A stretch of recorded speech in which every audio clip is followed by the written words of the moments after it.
everybody. I'm Candid Stanisci, and this is CFL Talk. Welcome to the Spanglish World Network on Zingo TV, channel 250. Please remember to download the Zingo TV app at the respective app stores for iOS and Android devices. While you download the app, make sure you rate and leave a comment. Both apps are absolutely free. Zingo TV is available on Google Chromecast, Amazon Fire TV sticks, Roku sticks, and also all smart TVs 2016 forward. And don't forget to subscribe to Candid Stanisci 10:30 on your YouTube. Now on CFL Talk, the one, the only, the brains of the operation, David Morassutti. We have a problem when you call me the brains of the operation. That's debatable. We have a problem. I mean, not that you're the brains of the operation. The first thing I want to say is, I think this past week in the Canadian Football League, all due respect to the passing of Stubler, great coach, been around the league, many different places, had a chance to meet him, talk to him a few times, 3 decades as a coach in the Canadian Football League. I don't want to skip over it. I was going to skip over him, but I'm going to start with him because I think he's the most important subject for this week, especially because of the duration with which he took part as a coach in the Canadian Football League.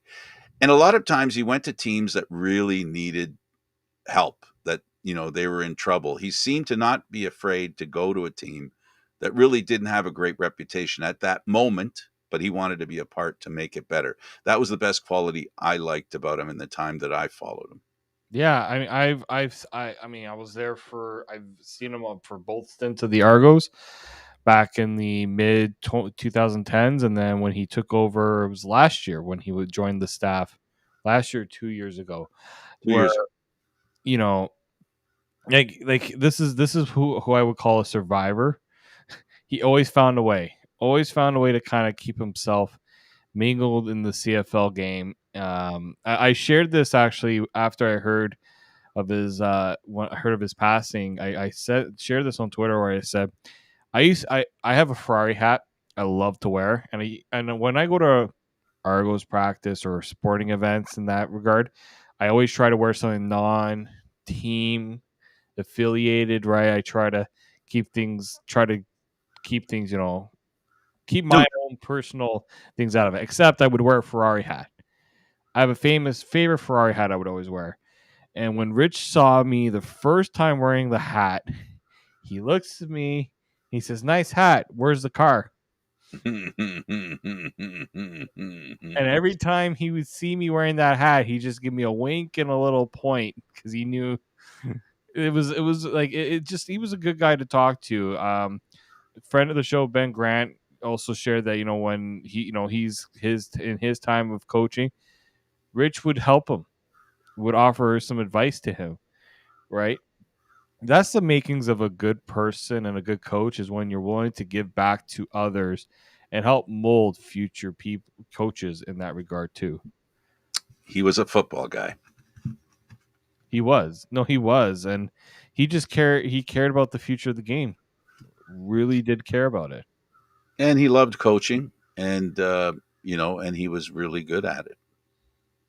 Yeah, he was. Like, how many teams he was part of a Grey Cup, or not even winning a Grey Cup, but just getting to the Grey Cup final. Like, just such a decorated career, and just how many all the different stints that he had, and it just such I know head coach wise it didn't really go well for him, especially that one time he took over as the Argos head coach, but that was kind of a sinking ship that he was taking over. But you do something right when you, as we said, you've been in there for so long. I just think you look at, I think, 6 different teams he coached. Obviously came in with Hamilton in '83 was what I read. And like, how many of those teams, when you look at what he did, just kind of molded the way CFL defenses were ran. I think that's probably the biggest thing, right? Is There were at times they were considered complex defenses, but in a way, he kind of taught a lot of teams how how defenses should be run. Yep. Rich Stubler passed away at the tender age of 74, and that age seems more and more tender every year that I add to my cake. Every candle I add to my cake. Um, yeah. On the good news, on the opposite perspective, on the very happy and very good news, and I know many of us were all rooting for Edmonton to finally win a game at home. They won on the road, and it turns out the very following week they won at home. They're on a winning streak. They're 2-0 in the past 2 weeks. This is a team now that are playing Calgary twice in the next 2 weeks. And do you realize that if they beat Calgary twice in the Labor Day and the back-to-back games, which include Labor Day, they will be ahead of Calgary? It's crazy to think that this team that was a lost cause in a lot of ways, could have seen this team going winless with the way things were going. And what astounds me is a lot of this could have been avoided. Like the last 2 weeks, the talk of the Edmonton Elks has been Trey Ford. The talk of the Absolutely. CFL in a lot of ways has been Trey Ford. I don't even say the last 2 weeks. I didn't even say the last 3 weeks since he was he was named the starting quarterback. We can go further and remind people who follow this show or watch this show. We've been asking about where's Trey Ford for the last month and a half. I was kind of I hated the Cornelius signing because I'm like, well, that's gonna put a dent to the to the Trade Ford development, right? I understand that when you have a young quarterback, you can't hand him the keys of the car right Sure, away. you can.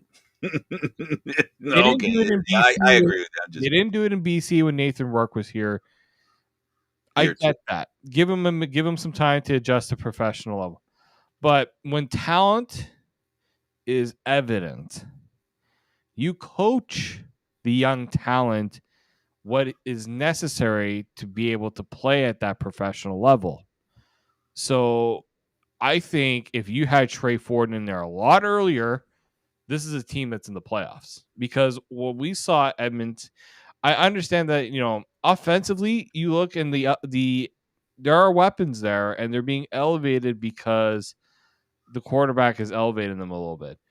But I'm also looking at the like you look at the last game, Ottawa, not a strong team. I mean, that was a disappointing effort for Ottawa, considering they were coming off a really good offensive performance against Toronto. I mean, we can get to Toronto a little bit later.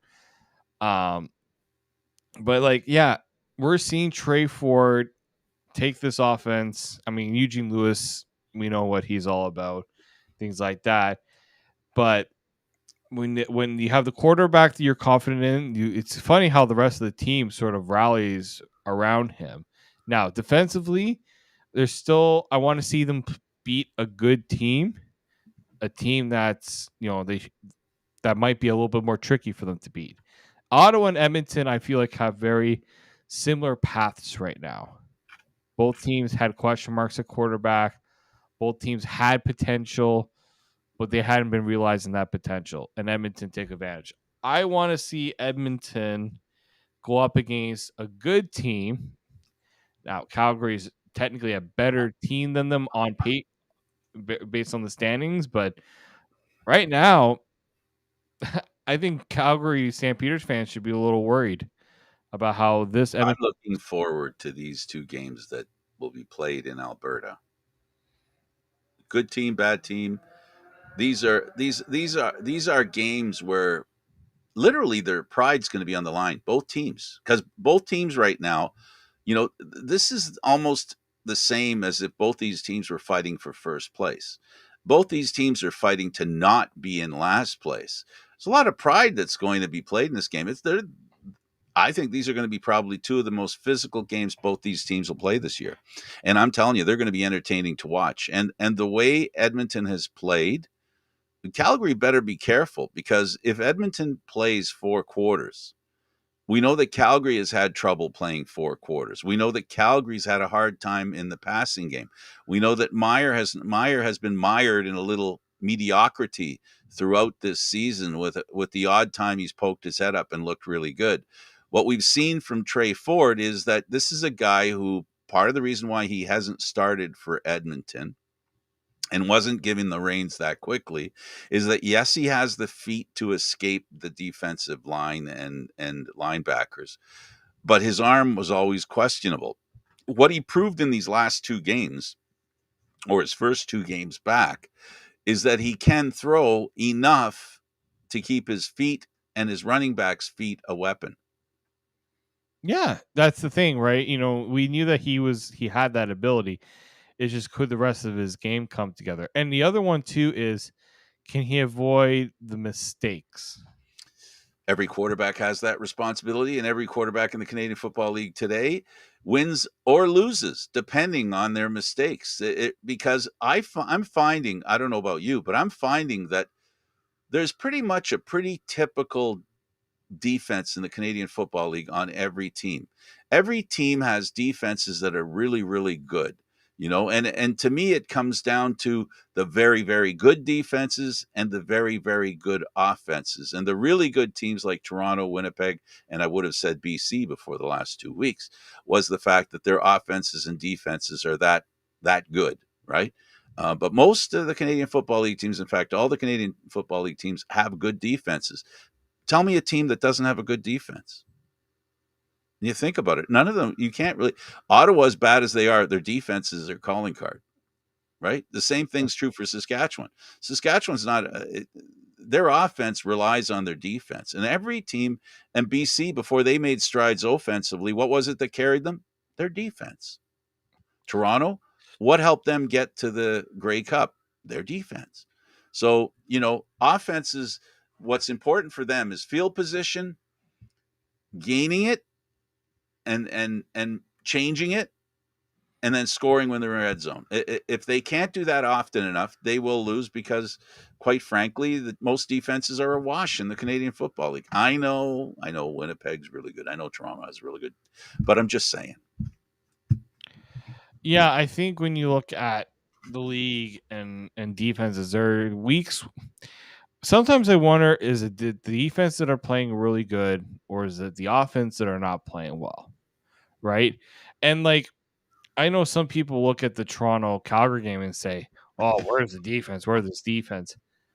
Offense, we're hitting on big plays, right? Like the defense in spurts, like, and for most of the game, we're doing well, and there were moments where it wasn't going well, right? And I think that's got to be said for a lot of these other games, right? You wonder, is the defense really that good, or was the offense really that bad? I think with the elite teams, you've seen it time and time again. The teams that are struggling, I wonder if it's a mixture of both. Absolutely, it's a mixture of both. It can be. It could be one, the other, or both.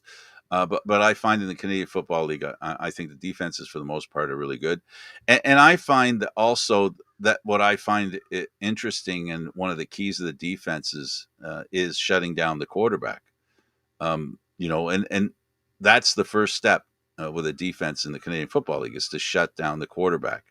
And that's why quarterbacks that can move in the pocket, escape, that have escapability, that have good arms, that's what makes them successful, because you can't hang on to the ball very long. There have to be quick decisions made in the Canadian Football League. I think that's the biggest lesson U.S. trained college football quarterbacks. The first and most important lesson they've got to learn is they've got to really think fast, and they got to make quick plays, because, quite frankly, in the Canadian Football League, because of the Canadian linemen, the predominance of Canadian linemen, and the predominance of U.S. trained defensive linemen. Now, that's not totally true anymore. That's changed rapidly. I get it. But the point is, you have more talented players, and I'm sorry, offensive line, on the defensive line than you do in the offensive line, and it really makes it a challenge for a quarterback.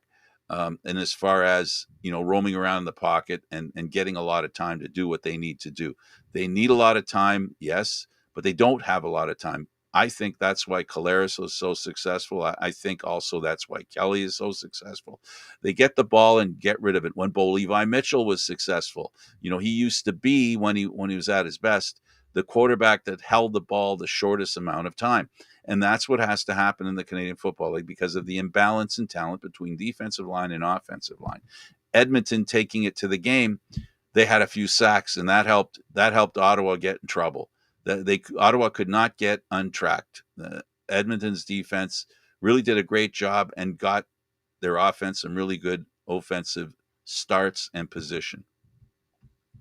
Yeah, I think that's why teams have been kind of operating the last few seasons, right? Like we talked about how the offense had gone stagnant, and I guess teams are just like, all right, well, we got to find a way to make the offenses more efficient, right? It's not necessarily having good offensive games start to finish, but taking advantage of moment.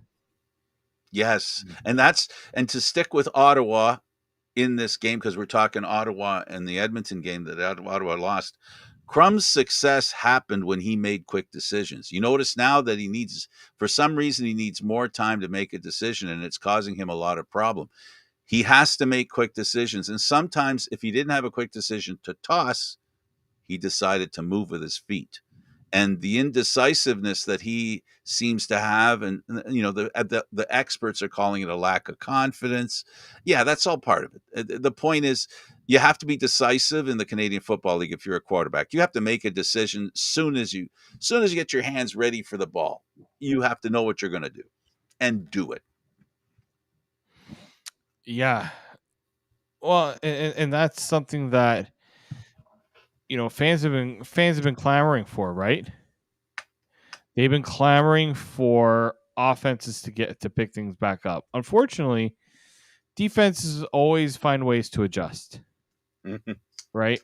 Mm-hmm. It's a lot easier for a defense to make the stop than for the offense to just reinvent itself. Like if you look at teams that have struggled offensively this year, like Edmonton, Hamilton, Calgary, it's so much harder to reinvent an offense.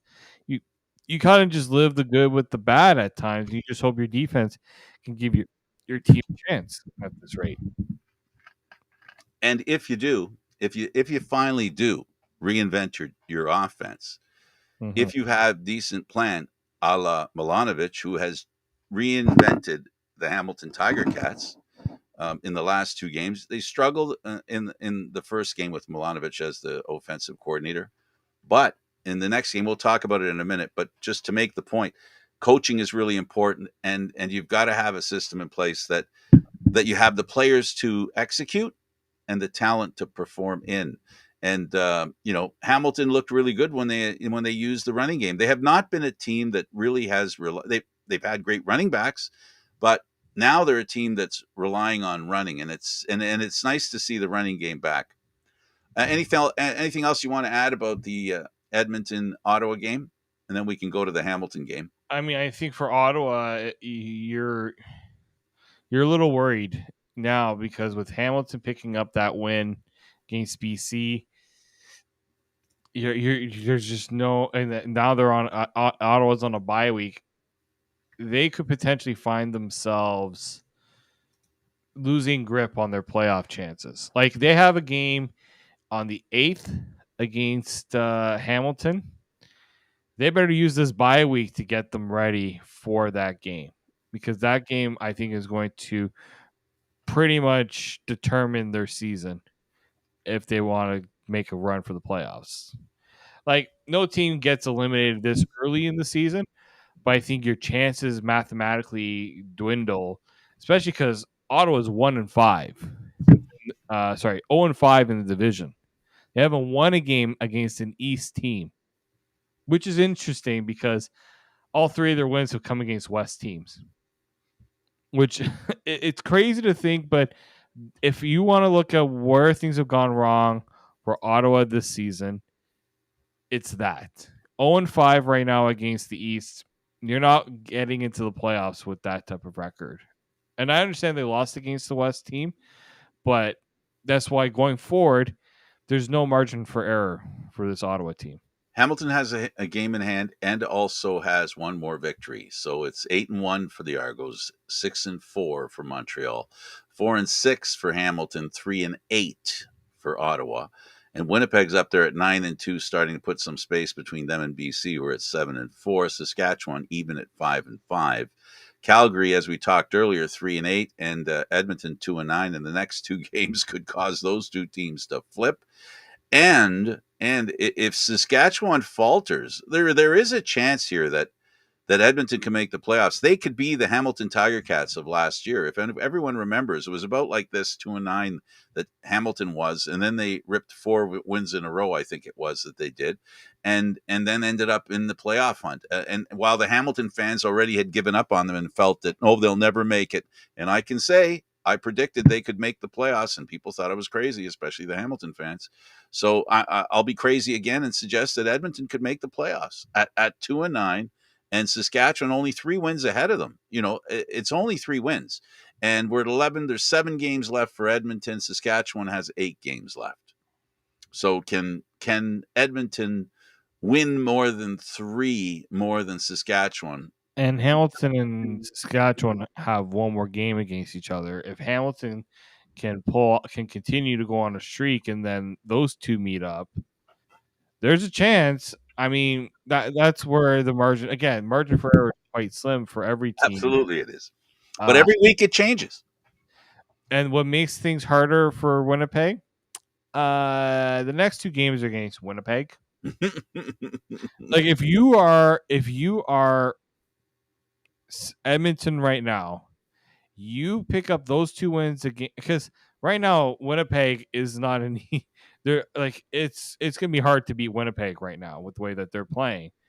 And it's So early for them to rest anybody. yeah, like they could clinch a playoff spot.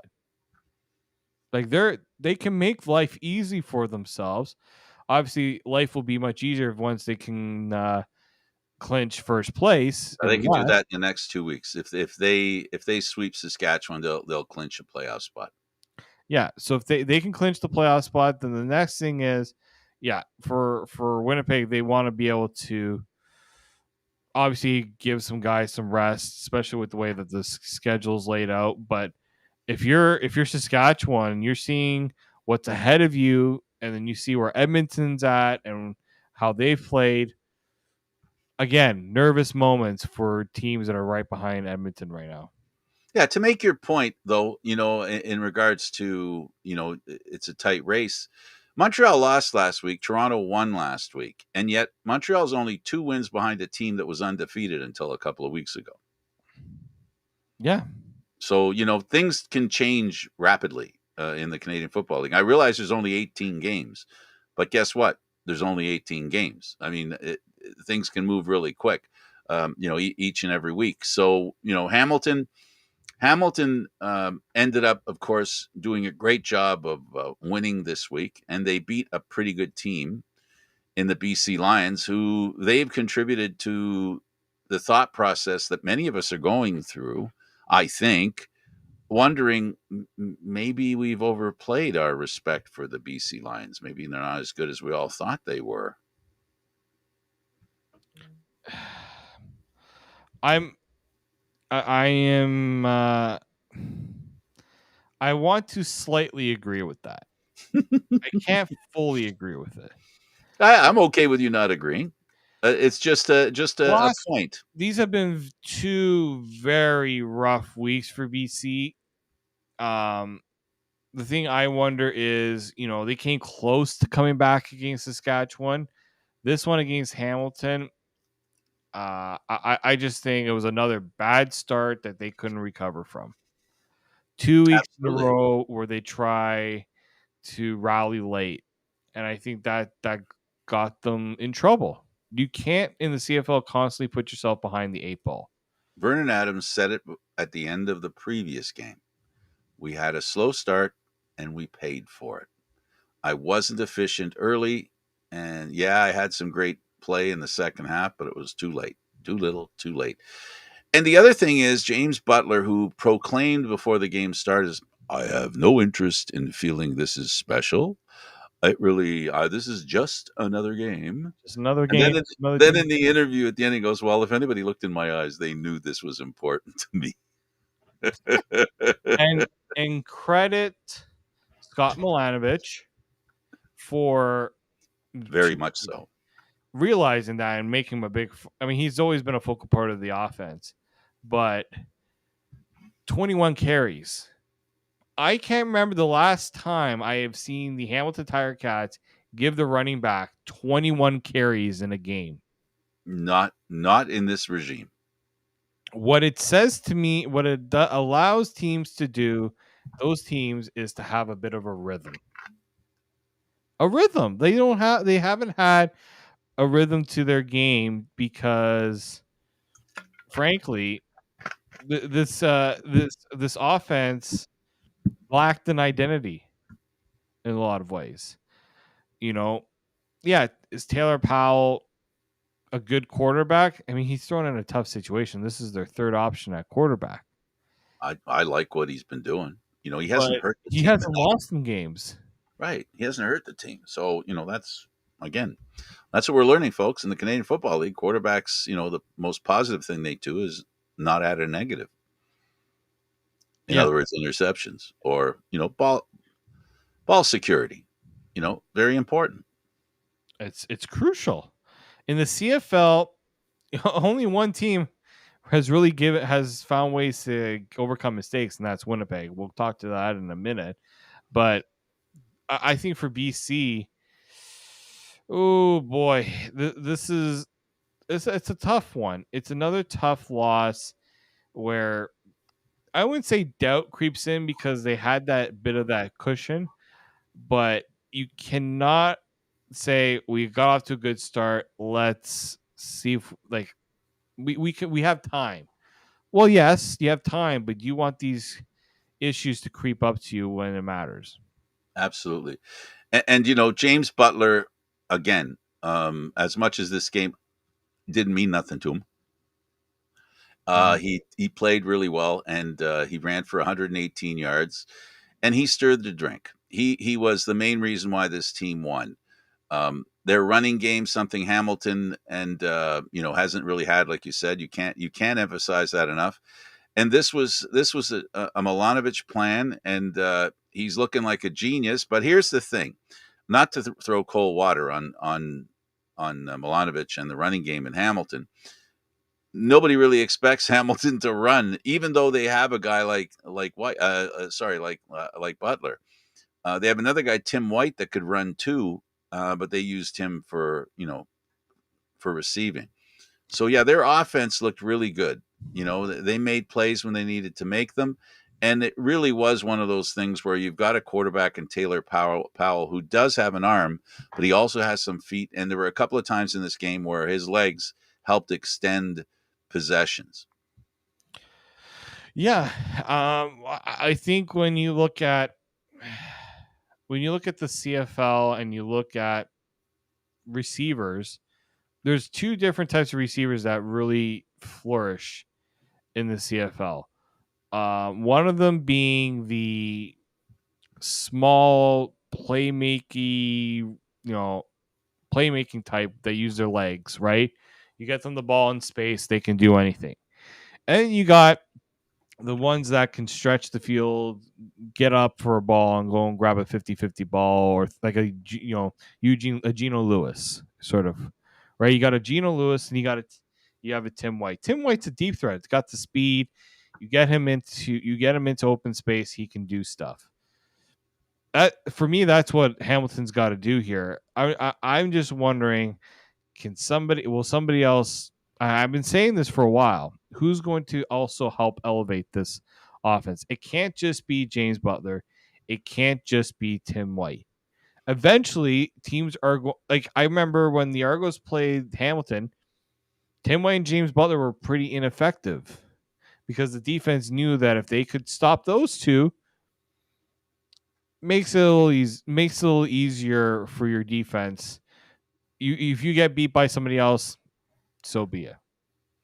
Yeah, absolutely. I mean, they Hamilton is a team searching for itself. So, and in doing so, well, hopefully they'll find themselves. I mean, 31-13 over the BC Lions is a great score.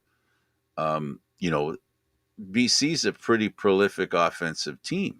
And to hold them to 13 points, admittedly missed field goals, inopportune drop balls, inopportune fumbles, interceptions. All that stuff really does change the complexion of the game. When you consider first downs and time of possession and all that stuff wasn't much different between the two teams. So again, mistakes and BC, a team that doesn't really make mistakes, made more than their share in this game, and Hamilton didn't, and they look great for it. Yeah, if you make mistakes in the CFL and your opponent takes advantage, you're in for a rough night. Absolutely. So Hamilton wins 30-13. A great performance by them. We talked about Ottawa earlier. They won. They lost 30-20 to Edmonton. Let's talk about Montreal and Winnipeg. I don't know. Maybe we should talk about Toronto and Calgary first, and save the other game for the last game. Um, Toronto and Calgary. Calgary came into this game as the only team to have beaten the Toronto Argonauts. Calgary came into this game playing Calgary 2, Calgary Toronto version. These are two teams that know each other really well. These are two teams that they can almost self scout their opposition because they know each other so well. And Toronto had something to prove because they really did not look good in Calgary. They really had great reason not to. I mean, their quarterback got hurt. They had all kinds of injuries. They had a rotation on defense that they had guys playing the position that never played a position. All that stuff, David, that we witnessed. And now Calgary comes into town, and revenge, I think, was on the mind. Yeah, no, you can tell the offense wanted to make a statement in this game. Maybe got a little too overzealous right off the hop, right? First possession, 2 plays, they're already down the goal line. Third play of the game, interception. Interception. Oh, the other way. And then, it was the mistakes made in this game because Toronto at times, it worked for them when they went for the aggressive plays, and then at times it didn't work for them, right? And Calgary's like, okay, you guys want to open up things offensively? We're going to open up things offensively. And it came down to which team was going to make the final play, which team was going to push it over. Out of all the things that happened in this game, a punt return for a touchdown was not what I was expecting to be the thing that put. How can you say that with Javon Leake being the guy Like, catching? this has nothing to do. Like, How Javon can Leake you has say been the that? best punt returner the CFL has seen in a really long time, based on what he's done this season, Best Argo kick returner in a very long time. right? But Record-breaking kick returner. record breaking. I just wasn't expecting to see that in this game with the way this game was going.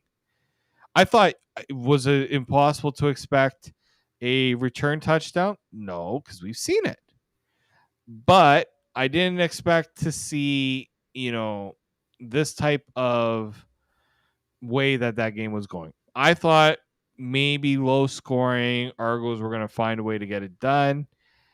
And lo and behold, I mean, the biggest story of that game was also the Argos defensive players dropping, on their defensive backs dropping like flies, unfortunately.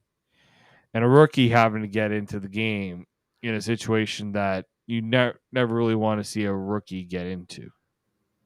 But no choice. And the coaching's None. we talked to Eduard after the game, and basically the coaches said, you've been working for this, go out and do it. And he did. And he did, right? Like, they found a way to get that win. They got the final stop. A shout out to Reggie Bagleton, over 200 yards in this game. Wow. The Argos didn't have an answer for They him couldn't stop him. until late in the game, and I kept saying they're putting Reggie Bagleton in that slot. They Down the wanted middle. Down they, the middle. they want to take advantage of those. They wanted to take advantage of those of the mismatch. As soon as Deshaun Amos was taken out with a very unfortunate injury, right now it looks like he's in a cast. I know people ask me what's going on with him. I haven't had a chance to. The Argos haven't been practicing, but I did see Deshaun Amos was at an Argos social event, bowling event, I believe, and he's in one of those Walking cast. scooters that you put your leg on to hold so you're not putting any weight on that side, and it looks like that ankle is cast up. It's not looking like a great situation for him. And it changed the way that game went, in my opinion. That was a turning point in that game because Calgary then took advantage. They were right up the middle. Eventually, the Argos had to make adjustments. They had to put Royce Mechie back in the middle there, and that's something they're going to have to figure out for the rest of the season. If I'm the Argos, and if you have something you're going to have to address, it's going to have to be the safety position. Absolutely. Oh, and also Markeith Amble's a former Argo receiver. He had a great night. He had a great night He had against the Argos. a pretty good night too, and I, for a minute, forgot that he went back to Calgary. Well, he was a top 10 receiver last year, Mm-hmm. and he is an ex Argo now. He went to Calgary. Imagine that, a top 10. But that's the depth that the Argos have in receiving. Now we'll see what kind of situation it is for them to not have another bye week all the way to the end of the year. Their bye week will be if they can finish first. That'll be their next bye week. And if there's going to be a bye week for them, that's the only bye week they've got to look forward to, and that is the East West, division final. Not division final. The second and third place playoff. So they'll have to wait till then. I got to tell you, the thing that I find most interesting about the Argos is how they constantly, consistently, and often find a way to win in games where winning is a good question. And the answer is not obvious. They tend to win those games. And that, of course, is a trait of all the great teams ever that we've ever seen in the Canadian Football League. It's a quality that we see in Winnipeg and we saw in BC up until the last couple of weeks. These teams find a way to win. And, we've along with Edmonton. Now Edmonton's found a way to win. We'll see how long that lasts. Hope it does. I mean, that's a great organization, a great team, and a great fan base. And the Toronto Argonauts have now, continued. They're not faltering yet. We'll see how they handle the lack of bye weeks. Yeah, I think I've been talking about it a little bit. I know some have talked about it too, but I don't think it's been talked about enough. How difficult of a path the Argos have right now when you have to play 10 games, well now 9 games without a break, and they got a short week coming up. They have Labor Day on Monday. They're back again on Saturday. So practice is going to be a little limited for them. They're going to have I think that's something that's going to happen where they play the Monday, they're going to be off Tuesday. They're likely going to have And those are 2 back-to-back Montreal games too. Yeah, they have Labor Day against Hamilton. They have the 9th against Montreal and the 15th against Montreal. These are 3 crucial games for the Argos, and they're in short time, right? If they want to get that bye week. If they want to clinch first in the East, that's something they're going to have to do. They're going to have to find a way to win those games, and Montreal has kept those games. They kept that last game close. It's a very, very tough few weeks for the Argos. That's why beating teams like Calgary. They're only 2 wins behind. They're only 2 wins behind the Argos. That win against Calgary was important because of Montreal losing against Winnipeg. But it's also the Argos got to take advantage of beating these teams that are, they should be beating. I mean, they should be beating every team in the league based on their record and how they played this year. Being the defending Grey Cup champs. Exactly. But now the microscope gets a little bit. There's a brighter microscope on It this Argo. zooms in. It's zooming in now. Well, it's going to be interesting. I mean, it's going to be interesting for the team, interesting for the Argo fans, and you know, beating Calgary is we visited our show of a friend of our show. We talked to him coming into Toronto for the game, and the excitement that Calgary had coming into Toronto. They all stayed at the X Hotel, which is on the X grounds, basically, and that was thrilling. So this team, they only had to walk over to play. They could walk over. It was a short bus ride, like a block and a half. So this is something. This is something for Calgary. We talked about them from the Edmonton perspective, but from the Calgary perspective, they really have to get their stuff together because um, very quickly they could be out of the playoffs. And this is a team that I think has the ability to be a really good team. They proved to us last year that they rebounded. Starting with Mayer, and essentially Mayer's got to lead this team. A touchdown once in the last couple of games, a handful of games is not enough. No, no, it's not. And I mean, this is what happened before. And this is why I kind of like the Argos' approach to the season, where it's like, well, we've done the first 9 games for them. 9 games of the season means nothing. It's now going 1-0 each week, right? Not looking too far ahead because we've seen teams get off to good starts and falter near the end. We've seen teams have bad starts, get hot at the end. It's the teams that maintain that consistency start to finish that usually. No, I look at what Winnipeg has done the last few years, right? That's important. I think And Toronto. this season, they look as good as they've ever looked, David. In the last after the first couple of games at the beginning of the season, since then they have looked like the Winnipeg team that we all have grown and known to be so effective, and other teams have feared. Not admittedly, but they dominate, and they're dominating still, and their running game is amazing. I guess that'll be a good set. Anything else about Toronto and Calgary? And we can go to Winnipeg and the the dismantling of the Montreal Alouettes. No, let's Greek. go. Let's go there. Oh boy! Oh boy! Oh boy! Oh boy! Oh boy! So Caleros throws 4 touchdown passes, 2 to Montreal and 2 to his guys, and they end up winning big. I look at the score and I see the score, and it was 47-17, and he threw 2 passes for touchdowns for Montreal and 2 passes for his team for touchdowns. They were tied at 14, and unbelievable how this team does not let anything get to them.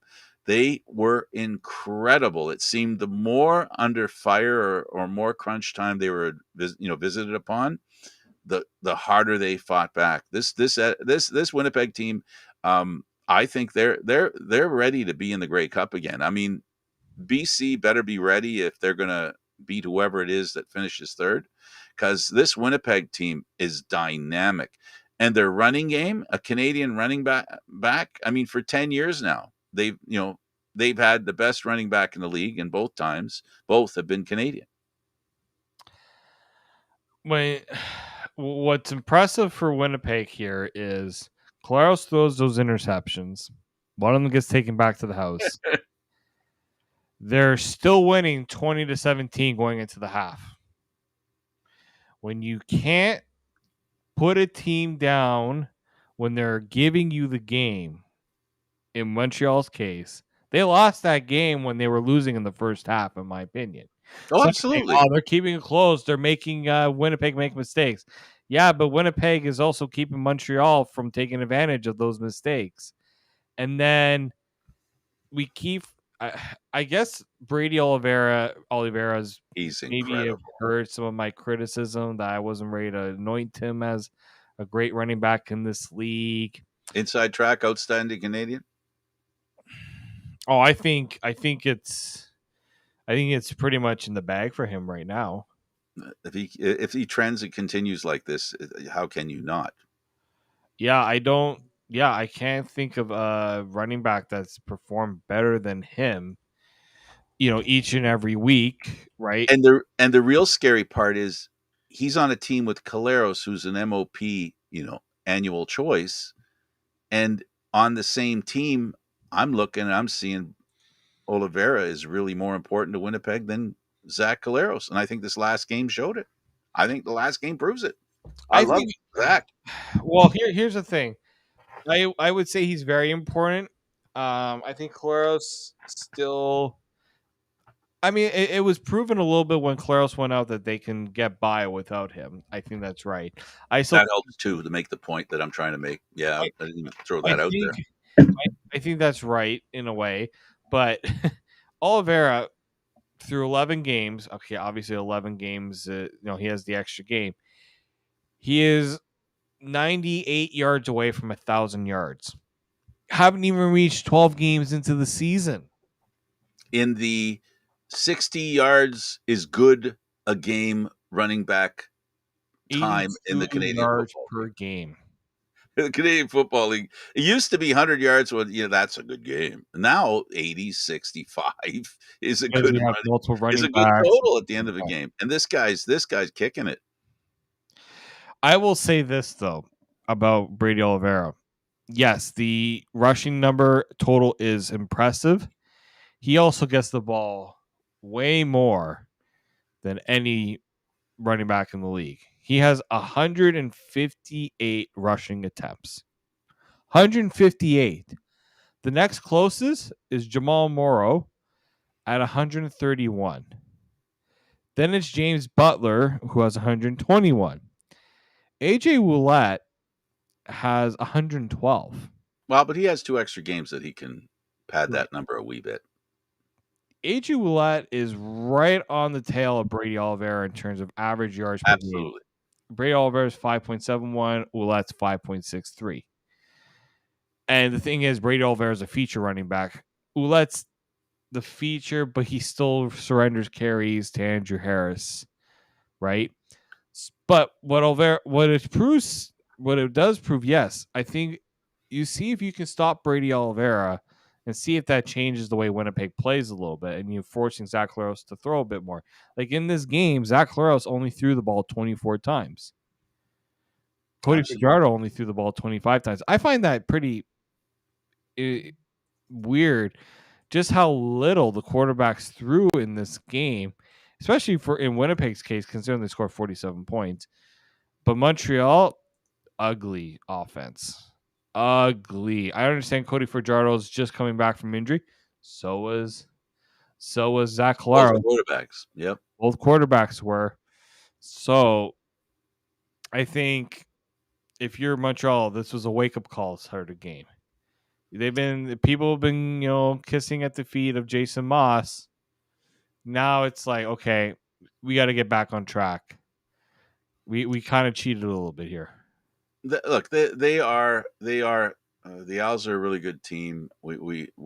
They looked, as bad as the score was, and as gifting as Caleros was. Montreal looked pretty good in this game. At halftime they were doing well at halftime with all that. But I got to tell you, they can't afford to make any mistakes. And Montreal made mistakes in Winnipeg. I think this was more about Winnipeg and how good they are, as opposed to Montreal and how not as good they were. It was like this was a kind of game that have not seen Winnipeg play much better games, and we've seen them win some games in a walk. But everything about what they did in this game was perfect. Even the interceptions that Caleros threw, the perfection isn't in the fact that he made mistakes. The perfection is in the fact that that team did not let it get them down. They played really well, and they overcame quite a bit, and they did it without any fanfare. In other words, there wasn't any frustration. They're very businesslike defensively and as a team. This is a team that's I was kind of saying it earlier. This is a team that's thinking about the Grey Cup one game at a time. They're not thinking about the Grey Cup game, but they are thinking about the Grey Cup one game at a time. And each game is their little Grey Cup. And it seems to me that's what they're doing, and they're succeeding in I don't know, elevating themselves to that kind of pressure on themselves. Yeah, no, I agree. Winnipeg, you can't right now. It's tough to get Winnipeg to play out of get them out of sync.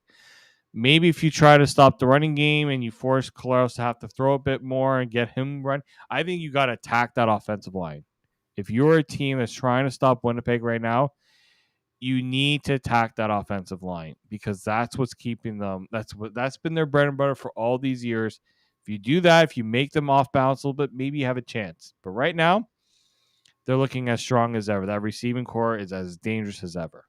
Absolutely incredible. We're going to let that be the last word. Give you the last word, David. Thank you for doing this. Thank you, Frank. Okay, for Dave Morassutti, I'm Candid Frank Stanisci. Thank you for watching CFL Talk, airing live Mondays at 9 p.m. Today was a makeup for last week. This show can also be heard on the Spanglish World Radio Network for CFL Talk, news, entertainment, and sports programming we offer. Please check out SpanglishWorld.ca. Spanglish World. Watch it, hear it, read it, download it, and live it. Thanks for watching, and don't forget, Candid Frank Stanisci on YouTube. Subscribe. Until next week.